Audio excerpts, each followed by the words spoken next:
आज भौतिक विज्ञान की पहली क्लास को हम कवर करेंगे। भौतिक विज्ञान में आज की क्लास में जितना आपको पढ़ाया जाएगा, मेरा वादा आपसे रेलवे ग्रुप डी के एग्जाम में 1 नंबर का आपको पक्का मिलेगा और इतने आसान तरीके से सब कुछ क्लास में पढ़ाया जाएगा। आप ध्यान से देखेंगे कि आज की जो क्लास है वो हमारी आने वाली फिजिक्स का बेस होगी। बहुत सी बातें तब हमको समझ आएंगी जब आज की क्लास अगर हमने पढ़ी होगी, क्योंकि आज की क्लास में हम कुछ ऐसी बातें पढ़ेंगे जो पृष्ठभूमि है फिजिक्स का। तो फिजिक्स क्या कि जो फिजिक्स है इसका जनक मानते हैं न्यूटन को। इंग्लैंड में जिनका जन्म हुआ न्यूटन, उन्होंने एक पुस्तक लिखी जिसका नाम था प्रिंसिपिया, और इससे प्रिंसिपिया पुस्तक का प्रकाशन हुआ वर्ष 1687 ईस्वी को। इसमें इन्होंने 3 गतिविषयक नियम दिए।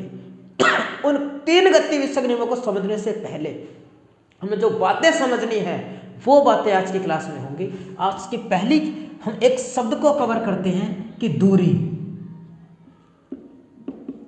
दूरी क्या होती है, दूरी क्या है, दूरी को समझिएगा। दूरी दो वस्तुओं के बीच का जो अंतराल है उसको दूरी कहते हैं। ये बात मैथ में हमने बहुत पढ़ रखी है। दो वस्तुओं के बीच के अंतराल को दूरी कहते हैं। सुबह से शाम हो गई, क्लास को बढ़ाते बढ़ाते शाम का समय है, अब 5:30-6 बज रहे हैं और मैं क्लास को शूट कर रहा हूँ। गला मेरा खराब है, ध्यान से सुनेंगे आप, जरा थोड़ा आप साथ देंगे। दूरी दो वस्तुओं के बीच के अंतराल को क्या कहते हैं, दूरी कहते हैं। और जो दूरी है, इस दूरी को आप मुझे बताइए कि किससे दर्शाएंगे इस दूरी को। दूरी मतलब दूरी को जो मापते हैं वो मापेंगे मीटर में। इसका जो अंतरराष्ट्रीय मात्रक होगा क्या होगा, मीटर होगा। मीटर मतलब मीटर, और जो मीटर है ये है क्या, इसकी अगर विमा को देखें, विमा क्या होगी, विमा ये इसका मात्रक हो गया मीटर, मात्रक इसका हो गया मीटर, और जो विमा हो जाएगी दूरी है। जब दूरी है तो दूरी का मतलब होता है लंबाई, अर्थात यही L इसकी विमा हो जाएगी। ये वो बेसिक बातें हैं जो आपको पता है, लेकिन आप मुझे अब बताइए कि क्या दूरी राशि कैसी होगी।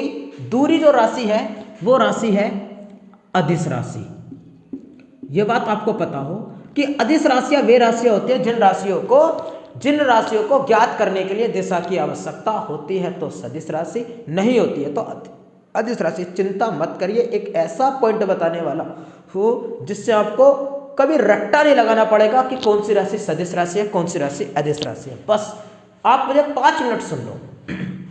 आगे इसको मैं अभी जिक्र करूंगा, इसका पहले एक पॉइंट और समझाते हैं। अब अगला आता है हमारा विस्थापन।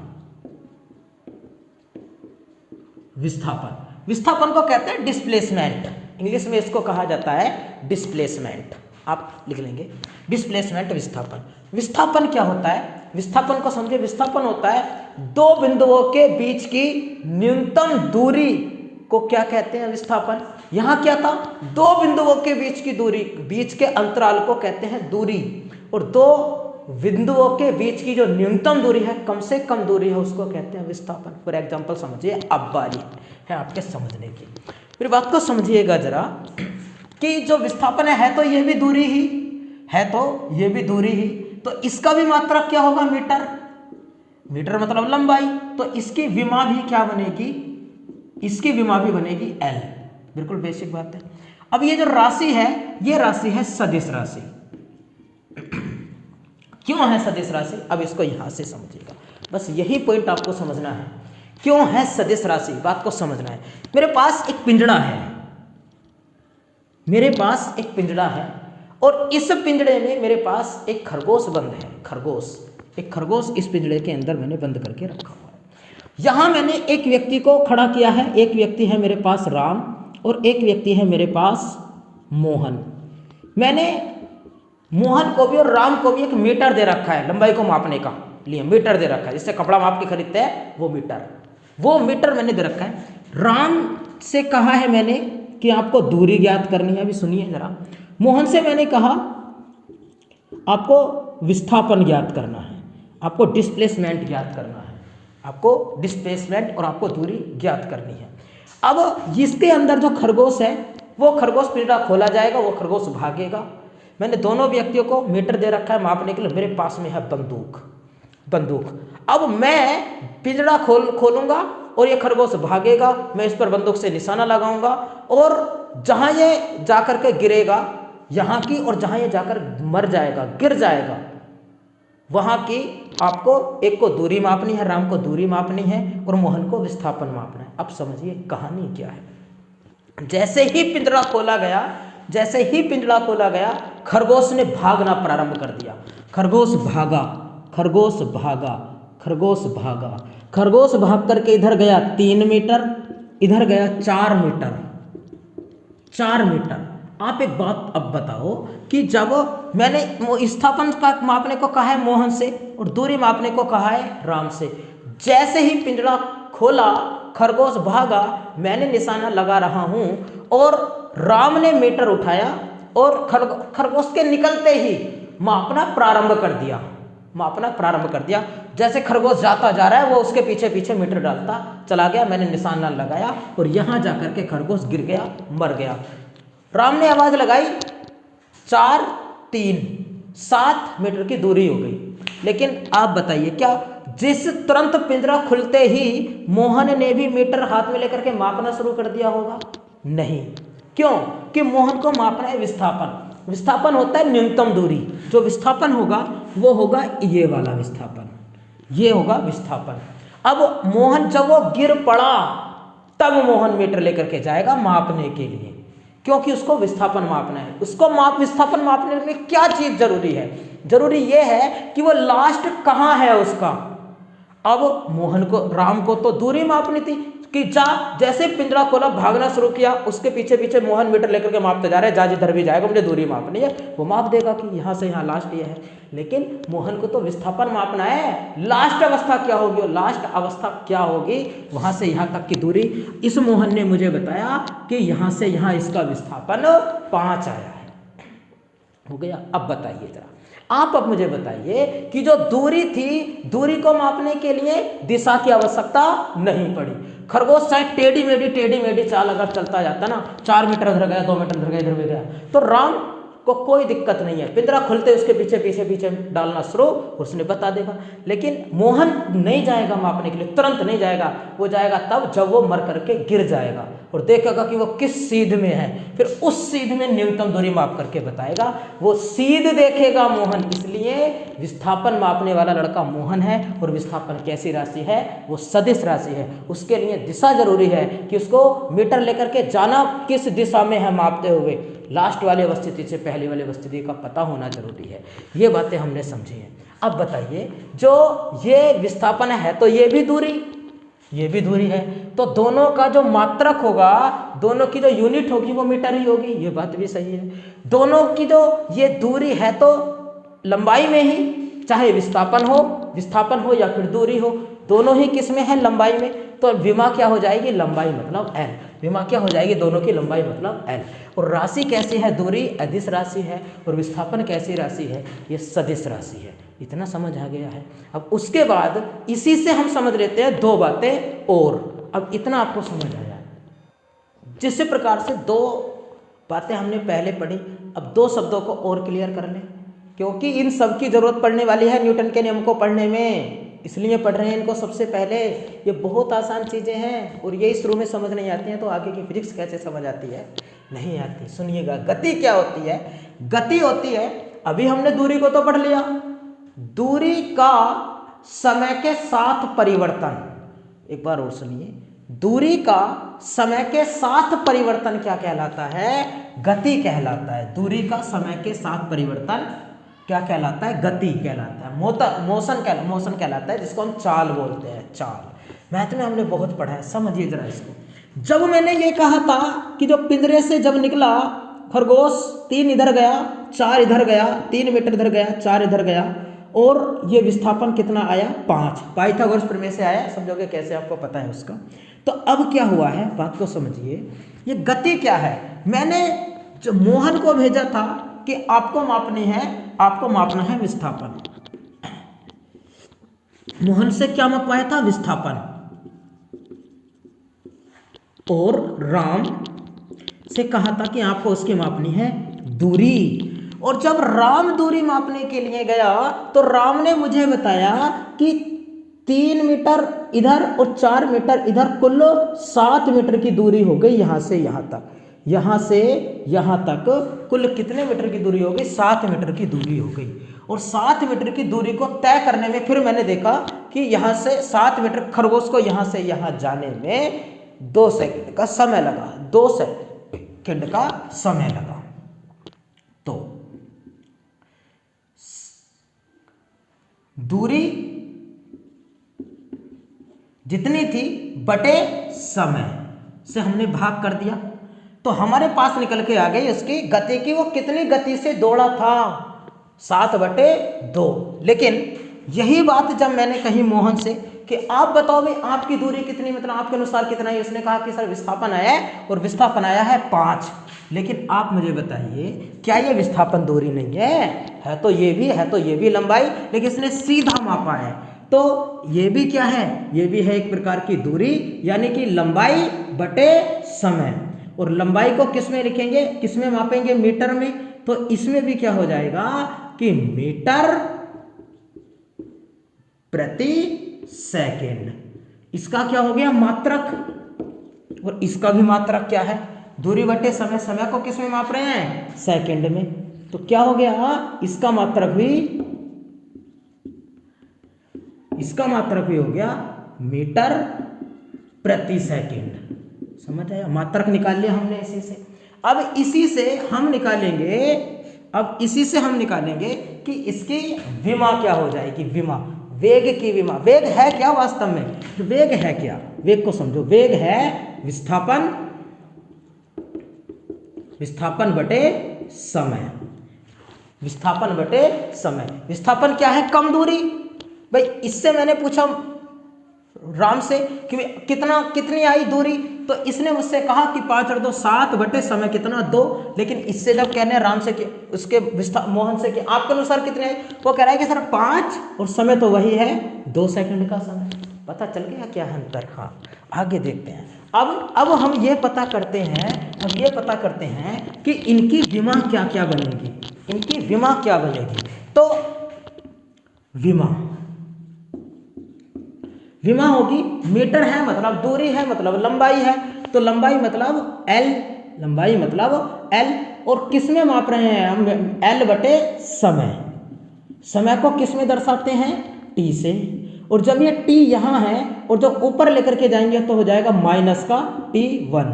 नहीं आया समझ में? आ जाएगा। मैथ की क्लास में पढ़ना, मैथ वाले सर पढ़ाएंगे। आपने पढ़ा है इसको कि जब ऊपर लेकर के जाएंगे तो माइनस घात हो जाती है। तो विमा क्या होगी? LT-1। लेकिन बात तो यह भी वही है, विस्थापन है मतलब लंबाई है। तो लंबाई है मतलब L बटे समय है तो T। और जब इस T को ऊपर लेकर के जाएंगे तो LT-1। -1 की घात क्यों है आपको पता है? क्योंकि माइनस का हुआ है ऊपर जाकर के। LT-1 दोनों की विमा भी क्या होगी? सेम होगी, गति की भी और वेग की भी। अगला पॉइंट आगे हम देखें तो ये राशि कैसी है? गति। ये राशि है, गति राशि है अदिश राशि। क्यों? कि मोहन, इसको राम ने मापा, दिशा की आवश्यकता ही नहीं थी। दिशा की आवश्यकता नहीं। इसने कहा कि 4 मीटर इधर गया, 7 इधर गया, 2 सेकंड का समय लगा, दिशा की आवश्यकता नहीं। इसने इसके दौड़ते ही, पिंजरे के खुलते ही दौड़ना प्रारंभ कर दिया था। तब ये जब दूरी से प्राप्त हुई है हमें गति, तो इसका मतलब जब हमारी दूरी अदिश राशि है तो गति भी कैसी राशि होगी? ये भी राशि होगी हमारी अदिश राशि। ये भी हो जाएगी अदिश राशि। अब ये वेग कैसी राशि है? ये किससे प्राप्त हुई है? विस्थापन से। और विस्थापन क्या कम मापा? जब वो लास्ट अवस्था में गिर पड़ा तब गया था लेकर के मोहन अपने गट्ठे को, अपने मीटर को। तो दिशा जरूरी है किसके लिए? विस्थापन पता करने के लिए। और विस्थापन को ही तो समय से भाग किया है। जब विस्थापन सदिश राशि है तो वेग भी कैसी राशि होगी? वेग भी राशि होगी सदिश राशि। वेग भी होगी सदिश राशि। अब 1-2 पॉइंट आप मुझे और बता दीजिए। आप मुझे बताइए कि जो हमने इससे पहले विस्थापन पढ़ा, क्या ये जो दूरी हमने पढ़ी, ये दूरी क्या ऋणात्मक हो सकती है? कभी नहीं हो सकती। ऋणात्मक यहीं से स्टेटमेंट एग्जामिनर बना करके देगा कभी भी दूरी ऋणात्मक नहीं हो सकती। और जो हमने पीछे अभी विस्थापन पढ़ा, ये जो विस्थापन पढ़ा, ये विस्थापन क्या ऋणात्मक हो सकता है? तो हाँ, ऋणात्मक हो सकता है। कैसे हो सकता है समझिएगा कि जैसे ही पिंजरे को खोला, खरगोश इधर गया, उसके पश्चात 3 मीटर इधर 4 मीटर इधर, और वो डर के मारा खरगोश फिर वापस आया, पिंजरे में बढ़ गया। मैंने क्या कहा था? मैंने कहा था मोहन से कि आपको विस्थापन मापना है, राम से कहा था आपको दूरी मापनी है। जैसे ही पिंजरा खुला, खरगोश ने दौड़ना प्रारंभ किया, और दौड़ना प्रारंभ किया, मोहन ने अपना मीटर उठाया और मापनी शुरू कर दी दूरी। जैसे जैसे वो जाता गया, उसके पीछे मापता चला गया। लेकिन क्या अभी मोहन ने अपना विस्थापन मापना शुरू किया था? नहीं। क्यों नहीं? क्योंकि उसको लास्ट दिशा चाहिए कि वो किसी दिशा में है, इसलिए उसने मापना नहीं शुरू किया। और खरगोश कहाँ आ गया? वापस वहीं आ गया, पिंजरे में बढ़ गया डर के मारे। जब पिंजरे में बढ़ गया, जहां था वहीं आ गया, तो मोहन ने तो मीटर उठाया ही नहीं मापने के लिए, उसने क्या सीधे कह दिया शून्य है। विस्थापन कैसा है? शून्य है। तो विस्थापन शून्य हो सकता है, ये तो आपको समझ आया। विस्थापन शून्य हो सकता है, धनात्मक हो सकता है। अगला पॉइंट, क्या विस्थापन ऋणात्मक भी हो सकता है? तो हो सकता है। कैसे हो सकता है ये बात और हम देखते हैं जरा कि कैसे हो सकता है। बात को समझिएगा कि यदि ये जो हिरन है, ये इस पिंजरे से निकला, यहाँ से ये पिंजरे से निकला, ऐसे गया, यहाँ आया, और फिर इस प्रकार से आ गया, यहाँ इससे आगे निकल गया। मैंने कहा था राम से आपको दूरी मापनी, मोहन से कहा था विस्थापन मापना है। राम से कहा दूरी मापनी है, तो राम ने मीटर उठाया, और जैसे जैसे खरगोश जाता चला गया, वैसे वैसे मीटर को लेकर के माप दिया कितनी दूरी हो गई है। लेकिन मोहन ने जब यहाँ मैंने मार के गिरा दिया उसको, मोहन ने अब विस्थापन मापना है, तो मोहन ने अब मीटर उठाया। अब हिरन तो इधर से गया था, अगर वो इधर यहाँ मारा जाता, कहीं भी इससे इधर इधर कहीं भी मारा जाता, गिर जाता, तो मोहन को इसी दिशा में जाना होता। लेकिन अब उसको विपरीत दिशा में जाना पड़ रहा है, इसीलिए अब जो विस्थापन आएगा वो यहाँ से माइनस में आएगा। तो ऋणात्मक भी हो सकता है। विस्थापन कैसा हो सकता है? ऋणात्मक भी हो सकता है। विस्थापन ऋणात्मक हो सकता है, धनात्मक हो सकता है, शून्य तो हो ही सकता है। जबकि दूरी हमेशा सदैव कैसी रहती है? धनात्मक अवस्था में ही रहती है। ये 4 स्टेटमेंट देगा एग्जामिनर और पूछेगा कि कौन सा कथन गलत है। अब आगे समझते हैं अगले पॉइंट को। अगले बहुत अच्छे उदाहरण के साथ आप त्वरण को समझिए कि त्वरण क्या होता है। पहले तो मैं आपको विज्ञान की परिभाषा बताऊं। इसमें त्वरण की विज्ञान की दृष्टि से परिभाषा होती है कि किसी वस्तु के वेग परिवर्तन की दर को त्वरण कहते हैं। एक बार और सुनिए, वेग परिवर्तन की दर को त्वरण कहते हैं। वेग क्या है? अभी जो 4 पॉइंट पढ़े हैं उनमें पढ़ लिया है। वेग क्या है? 4 में फर्स्ट वाला, लास्ट वाला जो था वो वेग था। समझिए, इसको समझने के लिए मेरे पास एक अच्छा उदाहरण क्या है। ये एक ट्रेन मार्ग है, ये एक ट्रेन मार्ग है, और इस ट्रेन मार्ग पर कोई एक ट्रेन है जो 100 किलोमीटर प्रति घंटे की रफ्तार से दौड़ रही है। यहाँ पर एक सिग्नल लगा हुआ है, और इस ट्रेन को, ये एक रेलवे स्टेशन है, इस रेलवे स्टेशन पर ट्रेन को रुकना है। यहाँ एक सिग्नल लगा हुआ है। अब समझिए, एक ट्रेन है 100 किलोमीटर प्रति घंटे की रफ्तार से वो दौड़ी आ रही है, 100 किलोमीटर प्रति घंटे की रफ्तार से दौड़ी आ रही है, और जैसे ही ड्राइवर को सिग्नल दिखाई दिया, सिग्नल से संकेत मिला कि ट्रेन को आगे रेलवे स्टेशन है और उसको रोकना है। ड्राइवर ने हल्का सा एक ब्रेक लगाया और ट्रेन की स्पीड 100 किलोमीटर प्रति घंटा से 99 किलोमीटर प्रति घंटा हो गई। हम भी ट्रेन में बैठे हुए हैं। आप बताइए, पहले वेग कितना था? 100, अब वेग कितना हो गया? 99। हम ट्रेन में बैठे हैं, क्या हमें एहसास होगा कि 100 पर चल रही है या 99 पर चल रही है? क्या हमें पता चलेगा कि 100 से 99 हो गई, यानी थोड़ी सी स्पीड कम हो गई? नहीं चलेगा। क्यों? क्योंकि बहुत कम अंतर है।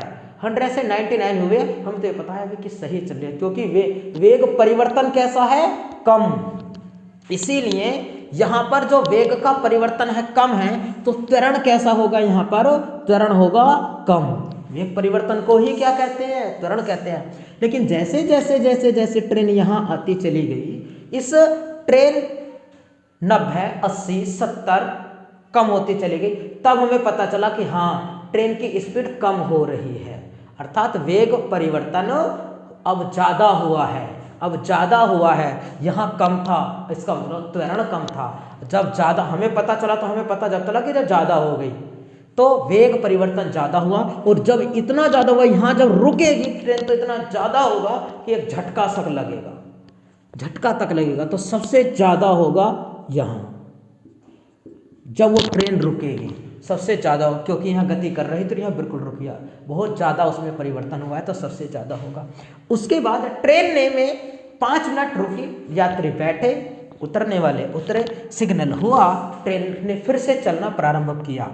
अब ट्रेन विराम अवस्था में थी और चलना प्रारंभ किया है तो हमें झटका लगेगा, और जब हमें झटका लगा तो इसका मतलब ट्रेन ने चलना प्रारंभ कर दिया है, और झटका लगा है तो वेग परिवर्तन हुआ है।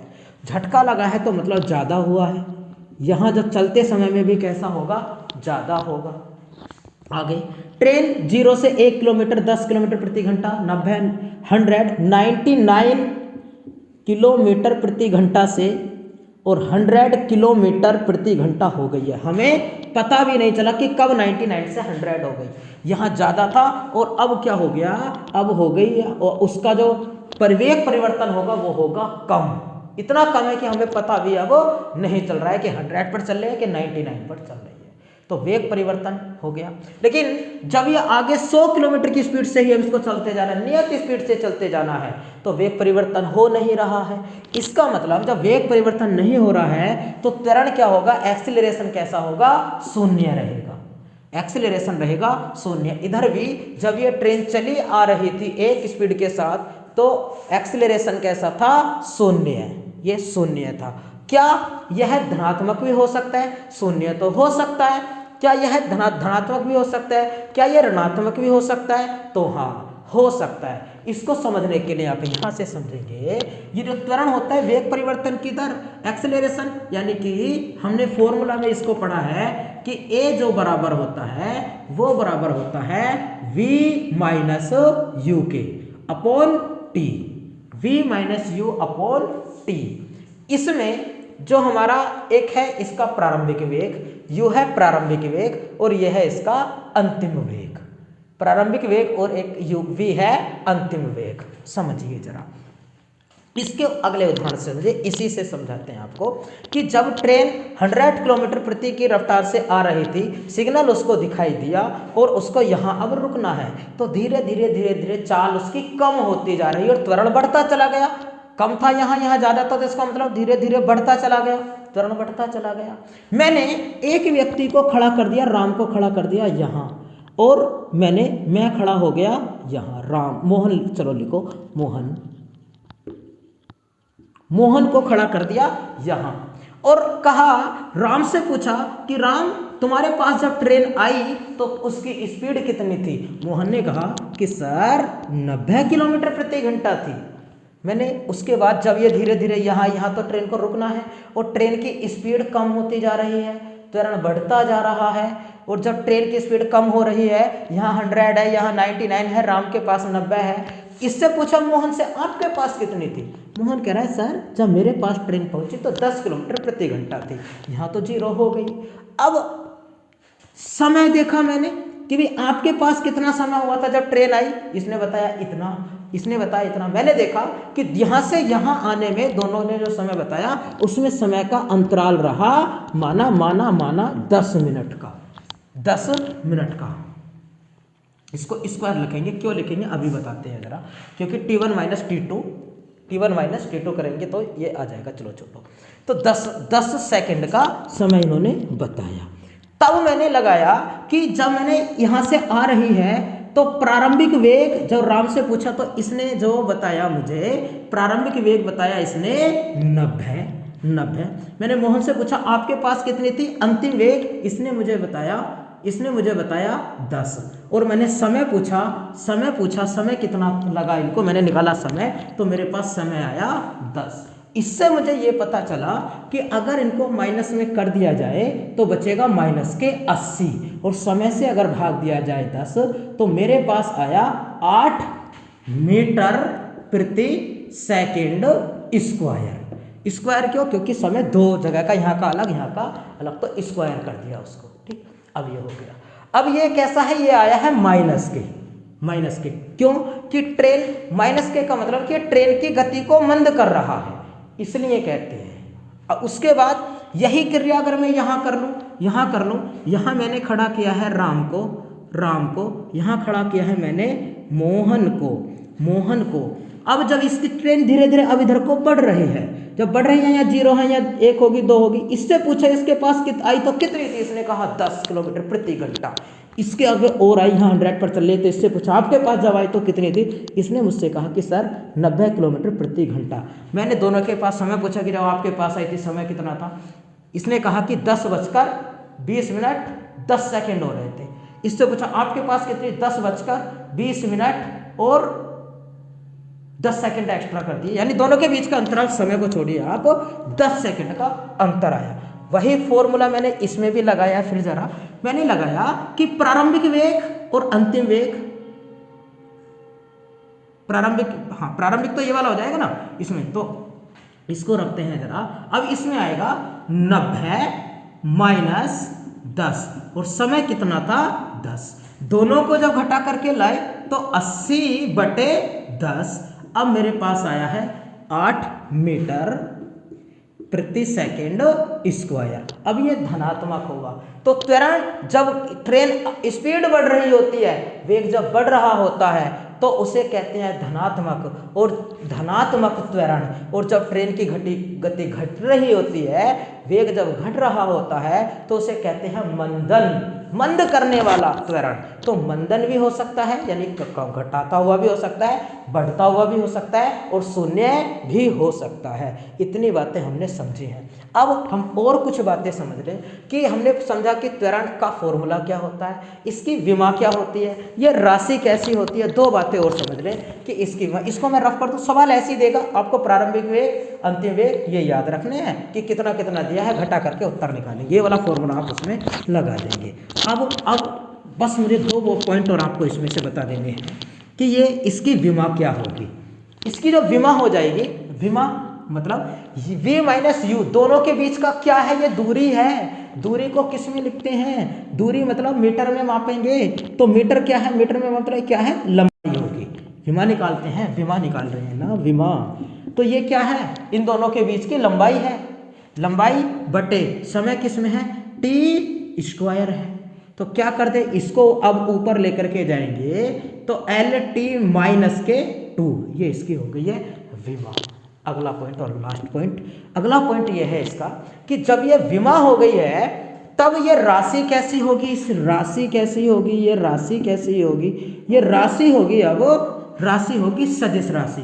बताओ कैसे। मैंने अभी आपको बताया कि विस्थापन से वेग निकला, विस्थापन सदिश राशि, तो वेग भी सदिश राशि, और वेग से त्वरण निकला तो त्वरण भी सदिश राशि होगी, सदिश राशि होगी।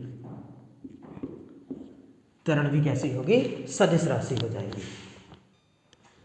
नेक्स्ट आगे आज की क्लास में ही मैं आपको संवेग और समझा दूं। संवेग को अंग्रेजी में कहते हैं मोमेंटम। अब ये क्या होता है संवेग, संवेग बराबर होता है, संवेग यानी p से दर्शाते हैं, और p बराबर होता है m इंटू v। संवेग बराबर होता है m इंटू v। v क्या है, वेग, वेग, और m क्या है, द्रव्यमान। अब इसको समझने के लिए ना आप अपनी आंखें, दोनों आंखें बंद करिए, बंद हो गई। अब दोनों आंखें बंद करके आप इसको ये मान लीजिए कि ये F है, F मतलब फोर्स है, फोर्स मतलब बल है। न्यूटन के दूसरे नियम के अनुसार भी तो यही होता है, F बराबर m इंटू a, त्वरण a बराबर त्वरण, और त्वरण क्या होता है, त्वरण a बराबर होता है m इंटू, त्वरण बराबर मैंने आपको बढ़ाया, त्वरण होता है v minus u upon t। अभी निकाल के दिखाया उसको, तो वो बात मैं कल समझाऊंगा, फिलहाल आप छोड़िए, आप इस तरह समझिए आप कि ये क्या है, ये बल है, p को वेग बल मान लीजिए। अब क्या है, द्रव्यमान, किसी वस्तु का कोई द्रव्यमान, माना मैं ही मान लो, मेरा जो भार है, मेरा भार है हमारा 50 किलो, मेरा भार 50 किलो या 50 किलो, चलो मेरा भार है, और मैं 10 मीटर प्रति सेकंड की रफ्तार से चलता हूँ, 10 मीटर प्रति सेकंड की रफ्तार से चलता हूँ, और जाकर के इसमें टक्कर मारता हूँ। बल को समझो, ये हमने बल मान रखा है ना p को, पी को बल मान रखा है ना। बल क्या होता है? बल वह बाह्य कारक है जो किसी वस्तु की स्थिति में परिवर्तन कर दे या करने का प्रयास करे, बल कहलाता है। भाई मैंने इस पर बल लगाया, ये दीवार मुझसे नहीं अपनी जगह से हटी, तो प्रयास तो किया है, बल तो लगाया है। इस मार्कर को उठा करके यहाँ से वहाँ रख दिया, बल तो लगाया है। बल वह बाह्य कारक है जो किसी वस्तु की स्थिति में परिवर्तन कर दे या करने का प्रयास करे। और उसके लिए आगे समझेंगे, पर इसको समझिए, ये भी हमने बल ही माना है। तो क्या जरूरी है? एक तो द्रव्यमान जरूरी है। द्रव्यमान, मेरा जो भार है, द्रव्यमान को किलोग्राम से दर्शाते हैं, तो द्रव्यमान मेरा भार माना 60 किलो है और मैं 10 मीटर प्रति सेकंड की रफ्तार से गति करता हूँ और इसमें टक्कर मारता हूँ, तो मुझसे ये परिवर्तित तो नहीं होगी। क्यों? कि मेरा भार कितना है, माना है 60 किलो, गुणा और ये वेग कितना है, 10 मीटर प्रति सेकंड। और तो इसीलिए जो संवेग है, संवेग कितना हो गया, 600 हो गया। संवेग कितना हो गया, 600 हो गया। अब देखिए जरा, अगर मेरी जगह पर मैं ये कहूं कि ये एक बुलडोजर लाओ, बुलडोजर, और वो बुलडोजर इस दीवार में टक्कर मारे, बुलडोजर। अब बुलडोजर का भार कितना, बुलडोजर का भार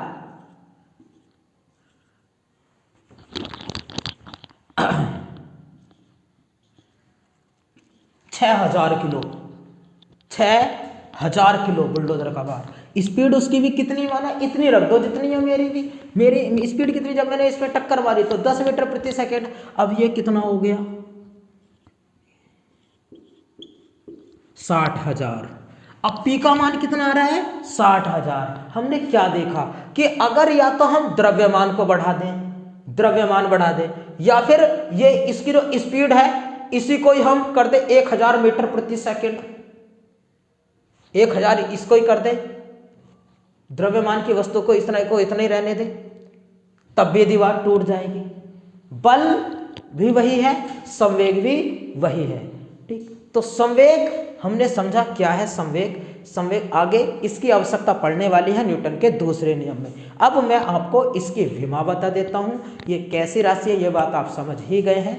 अभी समझाएंगे कि कैसे आप समझ गए हैं। तो समझो जरा, ये जो है इसको